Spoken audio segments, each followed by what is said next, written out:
Hello, and welcome to Sex and Gender Identity, a microlearning video from Screen Access Alberta. This video is part of a series to help you foster more inclusion on set for all types of screen productions. To learn more about Screen Access Alberta's commitment to diversifying Alberta's film and television industry workforce, visit our website at screenaccessalberta.ca/equity.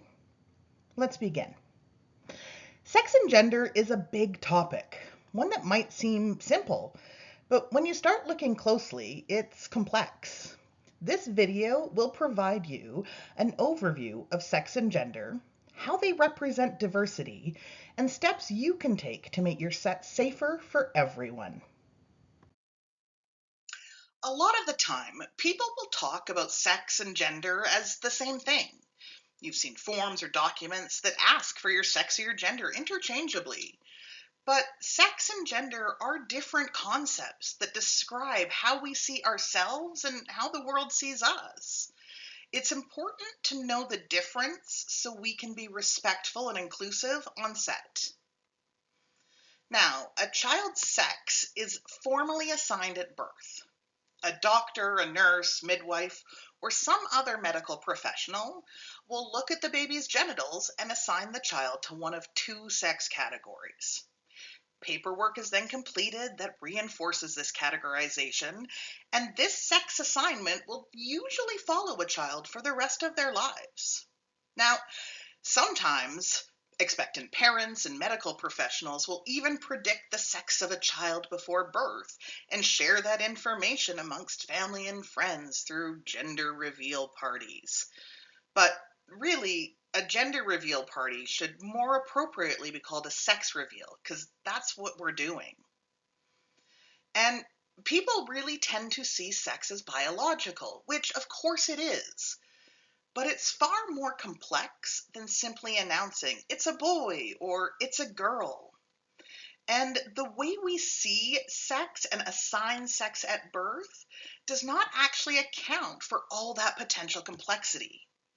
No one is doing a chromosomal analysis on all newborns to determine if their external appearance matches all their other sex characteristics.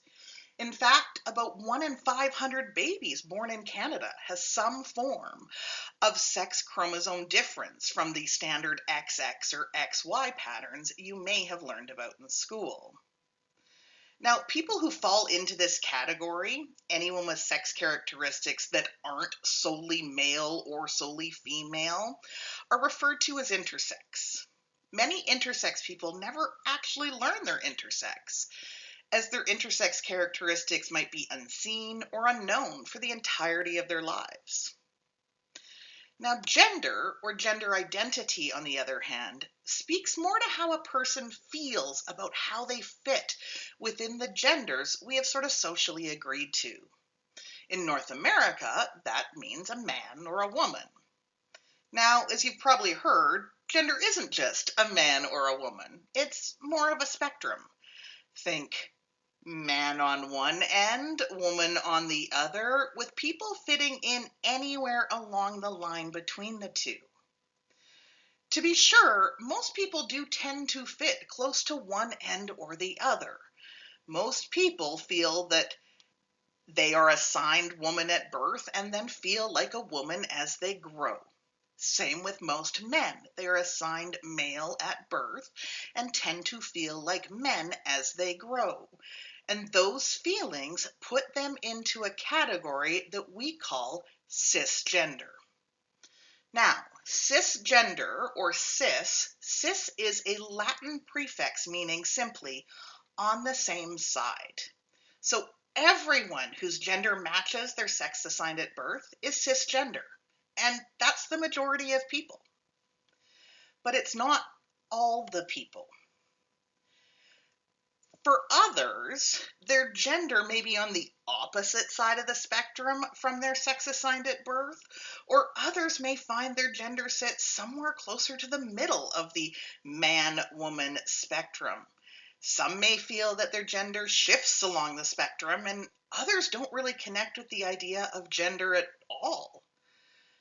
Folks who have a gender identity that does not align with their sex assigned at birth are considered trans or transgender. Trans simply means moving from one state to another. Think transportation, moving products or people from one place to another. Trans men are men who were assigned female at birth based on their genitals, but as they grow, they don't inherently connect with the experience of womanhood.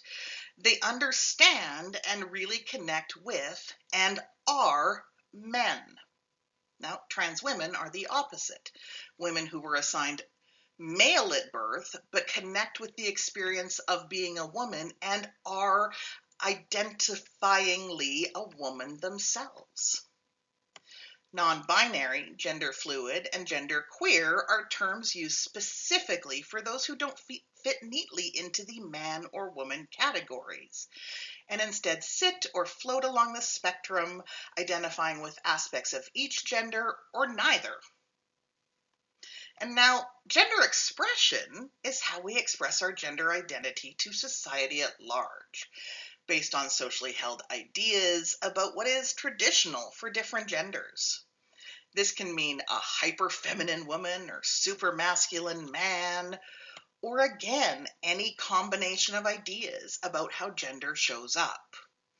When thinking about gender expression, think here less of a spectrum and more of a kaleidoscope of overlapping reflections and images. Gender expression most typically shows up in clothes, hairstyles, makeup, mannerisms, and tone of voice. This is where you may hear terms like masc, femme, androgynous, or gender nonconforming. A person's gender expression might match their sex assigned at birth, their gender identity, or both. It also might not. And gender expression might change in different contexts, depending on how safe someone feels to truly be themselves.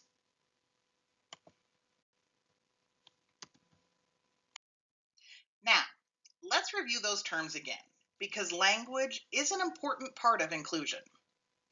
So once again, cis is a Latin prefix that means on the same side of. And cisgender represents people whose gender identity and sex assigned at birth align. Trans is a prefix that represents the transition from one place or state to another. Transgender represents people whose gender identity and sex assigned at birth are in conflict.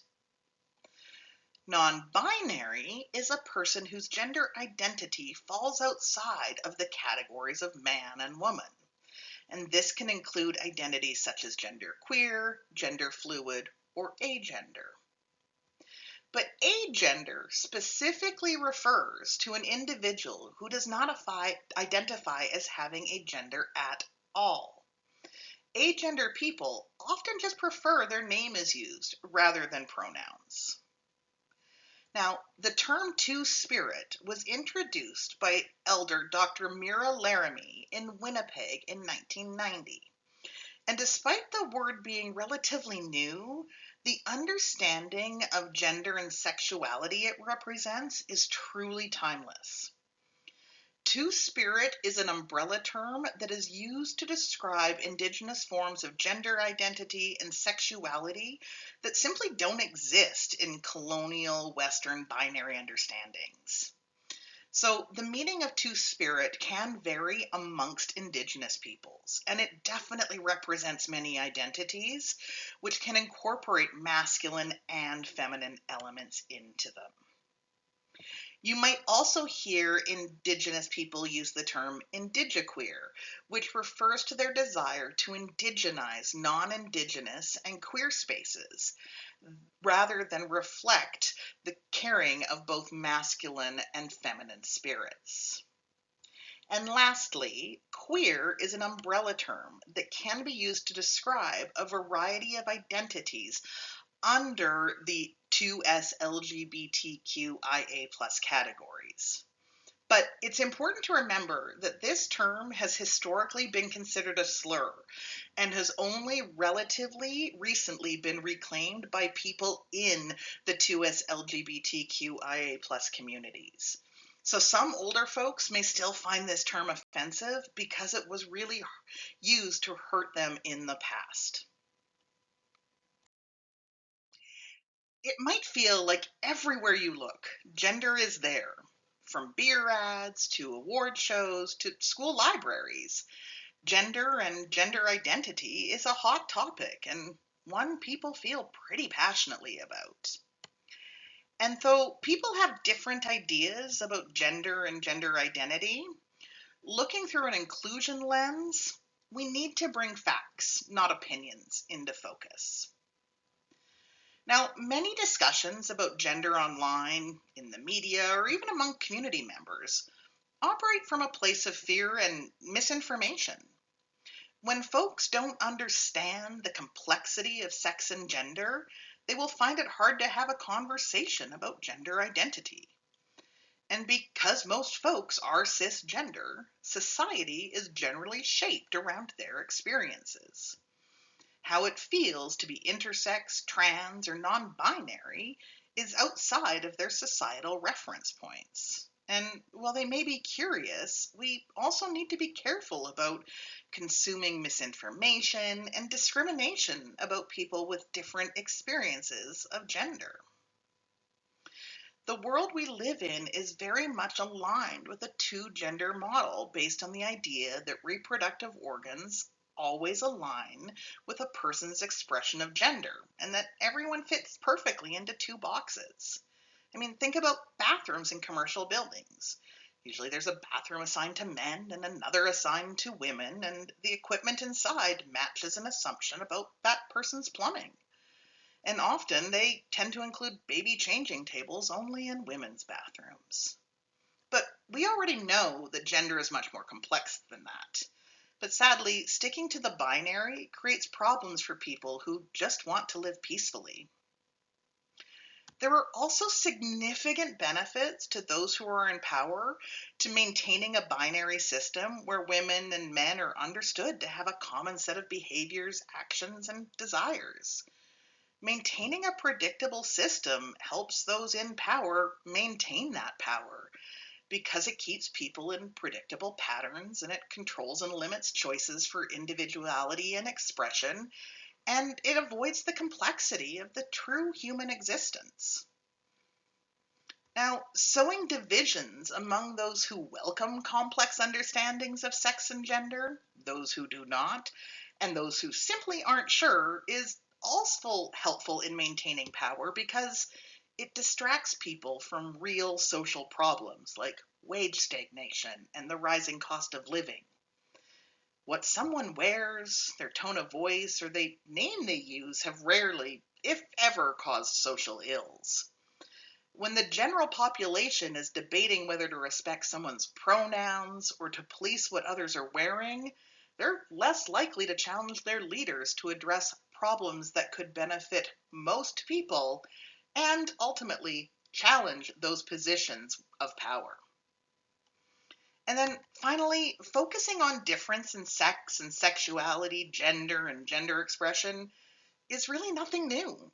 For far too long, gender, sexual, and romantic minorities have been the target of ridicule, bigotry, and hate. Gender identity is the new easy target for exclusion. But just as easy, making space for welcoming and supporting gender diverse folks so we can all benefit from their participation in society. As we continue, it's important to know who we are talking about and why making change matters.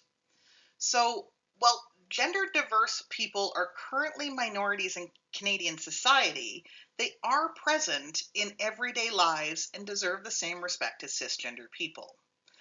Approximately 1 in 300 people identifies as trans or non binary.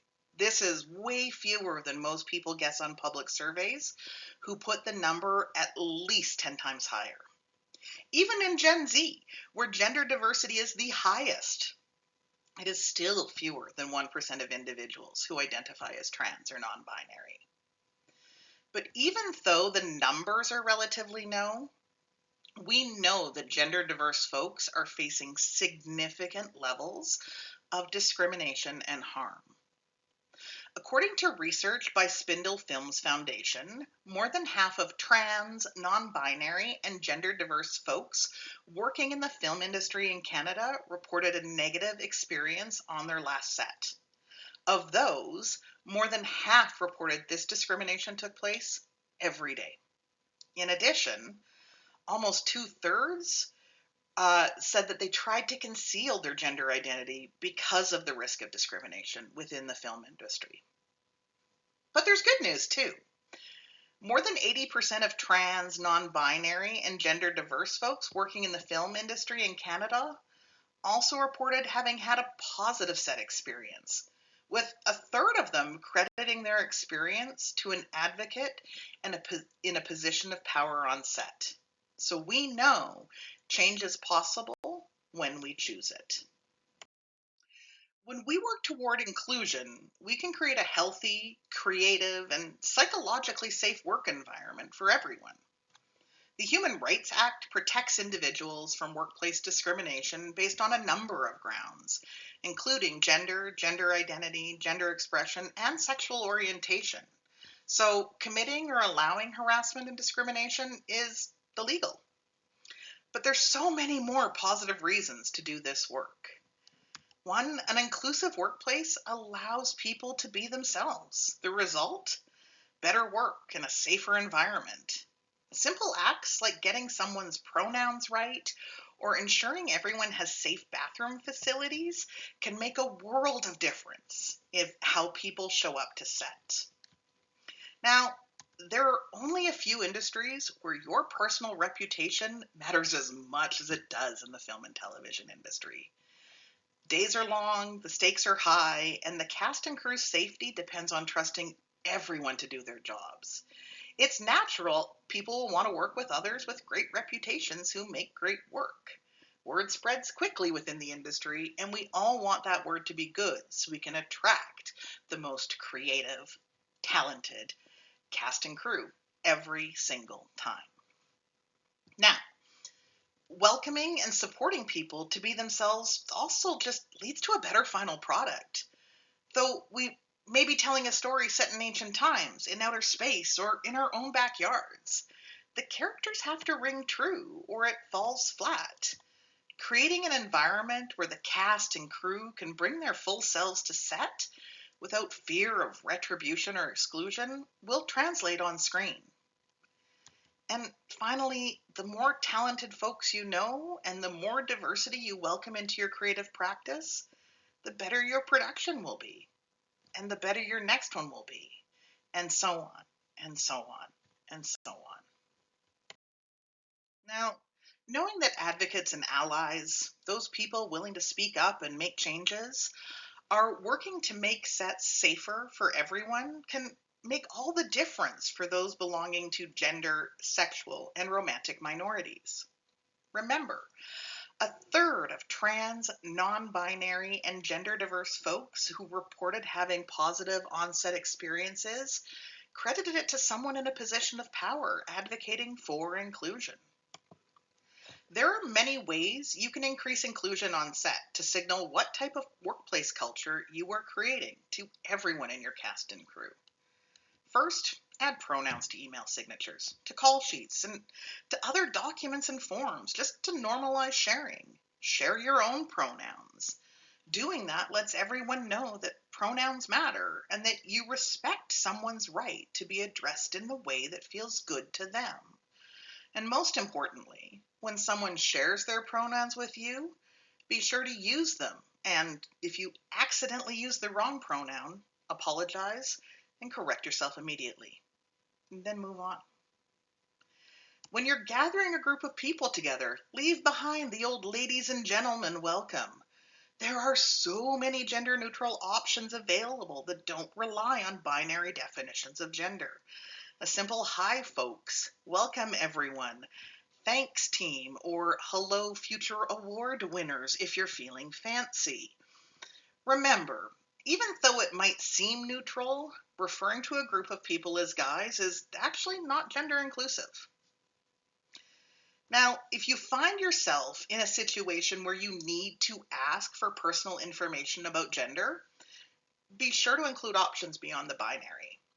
Best practice is to avoid checkboxes. Just make space for all identities so people can self-identify in the way that they want. If someone has not shared their pronouns with you yet, use they to refer to them.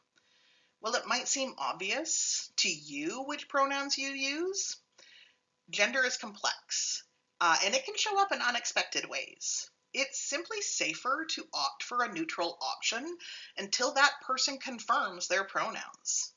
This also signals to others that you aren't going to make assumptions based on binary norms and stereotypes. Doing that is a safety signal for folks who might be hesitant to be their true selves on set. And then finally, adopt a zero tolerance policy for misgendering. Everyone's going to make mistakes from time to time. But when people misgender someone on purpose, they are causing real harm. Be clear that such behavior is not acceptable on set, and it will be met with consequences.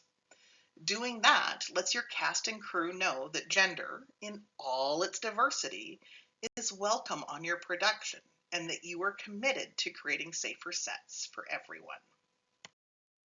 That's it for our microlearning today. Thank you for taking the time to learn more about sex, gender, and on-set inclusion. For more information, microlearning videos, and resources to help build inclusive on-set experiences, visit the Screen Access Alberta website at screenaccessalberta.ca/equity.